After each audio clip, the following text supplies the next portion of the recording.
एक जंगल में एक चीड़ा रहता था।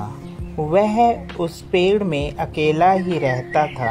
अनाथ होने के कारण उसका कोई भी नहीं था और वह अकेला जंगल में घूमता, अपने लिए खाना इकट्ठा करता और अपने पेड़ पर आकर बैठ जाता। एक दिन चीड़ा पेड़ में अपने घोंसले में बैठकर आम खा रहा था। अचानक उसकी नज़र सामने पड़ती है। एक चिड़िया के पीछे एक बाज उसका शिकार करने के लिए उसका पीछा करता है। चीड़ा उसे देखता है। छोटा होने की वजह से वह बाज का कुछ तो नहीं कर सकता। वह पेड़ से एक कांटेदार झाड़ी अपनी चोंच से पकड़ लेता है और बाज के जाकर हमला करने लग जाता है। बाज चिड़िया को छोड़कर चीड़े के पीछे उसको मारने के लिए उसकी तरफ होता है तो चीड़ा तुरंत उस झाड़ियों से उसके सिर के ऊपर वार करता है। इतने में वहां पर चीड़े की मदद के लिए कौवे आ जाते हैं जो मिलकर बाज को भगाते हैं। बाज वहां से भाग जाता है। अरे चीड़ा, तुमने बहुत अच्छा किया इन सबको मारकर। तुम बहादुर हो, बहादुर। धन्यवाद आप सभी का भाई, धन्यवाद आप जो मेरी मदद के लिए आए। लेकिन वो चिड़िया गई कहाँ? कितनी नाशुक्र है वो।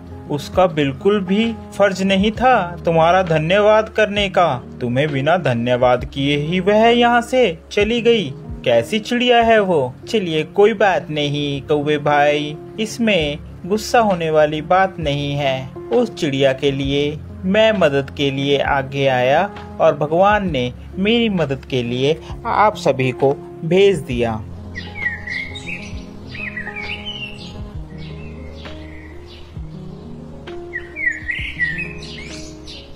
एक दिन चिड़िया अपने घोंसले में बैठा था। वह चिड़िया दूसरे दिन चीड़े के पास आई। आपका बहुत बहुत शुक्रिया, आपने कल मेरी जान बचाई। अरे कोई बात नहीं, कोई बात नहीं। आपके पैर में चोट लग रही है। जी, कल को मेरे पैर में चोट लग गई थी जिस कारण अब मुझे बहुत दर्द हो रहा है। चीड़ा उसके पैर पे मलहम पट्टी करता है और दवाई देता है। अच्छा, ये बात मैं पूछना भूल ही गया कि तुम्हारा नाम क्या है? आप अपना नाम बताएंगी? आपका नाम क्या है? मुझे प्यार से टुनटुनी कहते हैं। टुनटुनी चीड़े को शुक्रिया अदा करती है कि उसने उसकी जान बचाई। धीरे धीरे दोनों एक साथ घूमने जाते और एक साथ रहते। चीड़े ने चिड़िया को अपनी शादी के लिए प्रस्ताव दिया। क्या तुम मुझसे शादी करोगी? अरे सुनो टुनटुनी, मैं सोच रहा हूँ कि तुम्हारा भी इस जंगल में कोई नहीं है और मैं भी अनाथ हूँ। क्यों ना हम दोनों शादी कर लें? टुनटुनी चिड़े की बात मान जाती है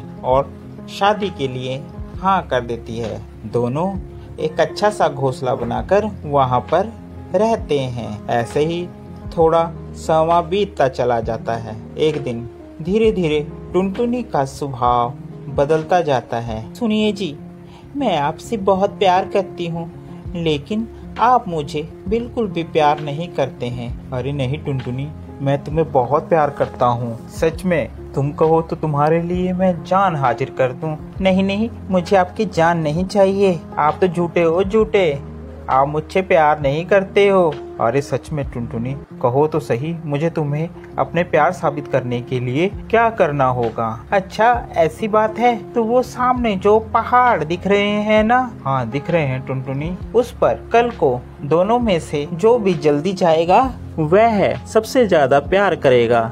अगर मैं पहुंची तो मैं प्यार करूंगी, अगर आप पहुंचे तो आप प्यार करोगे। ठीक है टुनटुनी, मुझे तुम्हारी शर्त मंजूर है। टुनटुनी उस दिन गुस्से में घर छोड़कर अपनी सहेली के पास चली जाती है और चीड़ा उसी रात शाम को वह निकल लेता है पहाड़ों पर। वह दिन ढलते ही वहां पर पहुंच जाता है। अब पहाड़ों में ठंड ज्यादा हो रही थी जिस कारण वहां का वातावरण ठंडा हो गया और चीड़े को सारी रात ठंड में काटनी पड़ी जिस कारण वह बेहोश होकर नीचे पहाड़ों पर गिर गया और मर गया। दूसरे दिन टुनटुनी चिड़िया उड़ते हुए उस पहाड़ पर आती है।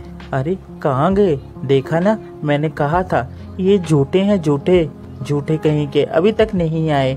मुझे इतनी देर हो गई इंतजार करते करते। इतने में वहाँ पर एक कौवा आता है। अरे टुनटुनी, अब तुम जिसका इंतजार कर रही हो अब वह कभी नहीं आएगा। हाँ मुझे पता है, वो झूठा है तभी तो नहीं आएगा।